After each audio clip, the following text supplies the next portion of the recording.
Hey guys, Tony, Learn Auto Body and Paint guys. The reason I haven't been working on the car lately is I had a couple of house projects. I'm sure that all happens to you guys.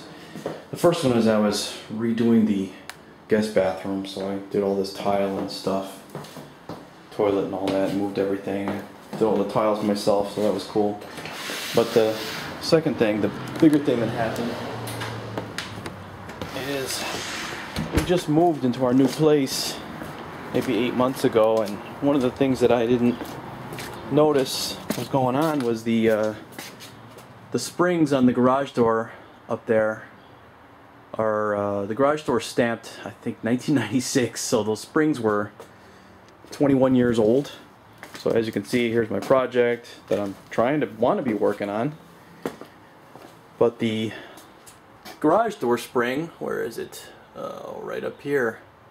It's snapped right there, which means the garage door, when it was on its way down, it slammed down, and the piece ripped out. Where did I put the piece? Well, anyway, the garage door opener ripped out of this spot right here. See that hole where it ripped out?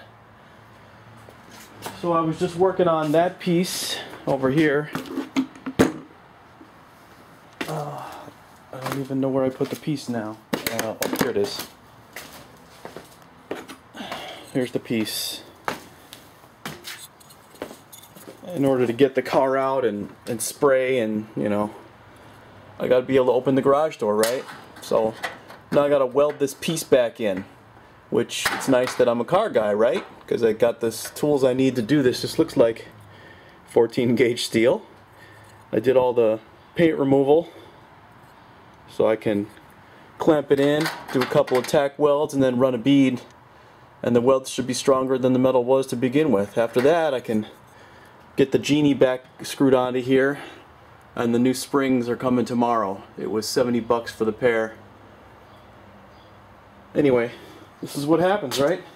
Then you whip out your car tools so that you can get your life back and fixed up and get back to your project. Man, am I excited. I got pieces waiting for more primer. I got pieces that are waiting for base once I finish the primer. My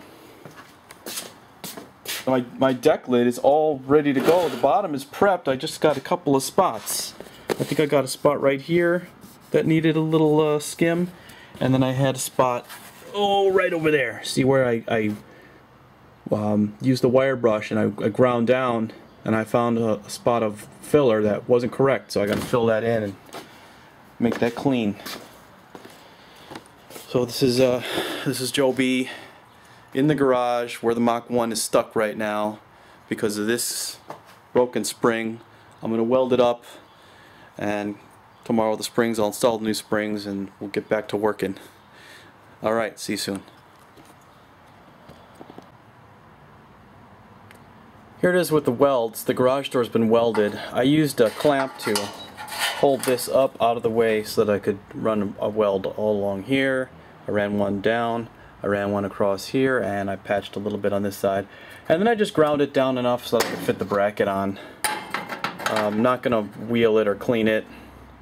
You can see right through the holes, so the bracket will fit pretty good, and it'll be able to run on the track all the way to the opener, which is waiting. Now I just need the new springs. That's the snapped one. You replace both springs at the same time, and we'll get this door back operational, get the car out, get it worked. Alright, this is Joe B waiting on the springs. Quick follow-up, guys. It's Joe B, and I got the springs put up there. You know, I measured them. They were 20 inches long, and the coils, you measure them 10 coils and then 20 coils to find out the wire width. And then you got to know your internal diameter. So I did a little research. You know how we always do our research on car parts and stuff. So I did that. I got those in there. The coil pieces, right, let's see, right there on the very end, they were kind of stuck there. So I had to use a hammer and hit it and bang it just a little bit because they were stuck to the torsion bar up there. So I did a couple things backward, but I got the springs on right correctly, and finally the door is correct. Next thing you know, I'm going to put the bracket on here so I could do it, but the door lifts up just one hand now. Going right up. Whoa! There we go. So now I can roll the project out. Boom. Very excited to get back on these parts. Tonight, when it gets a little cooler, I'm going to do some filler. Finish up this deck lid. I'm going to fill right here with a little skim, smooth it out. And then right here, there's a little low spot. I'm going to fill that in, smooth it out. I'm just doing one piece at a time, but the point is you got to get the progress going. So this is Joe B on the 4th of July, finishing up some house projects so I get back to the real project. Alright guys, we'll see you soon.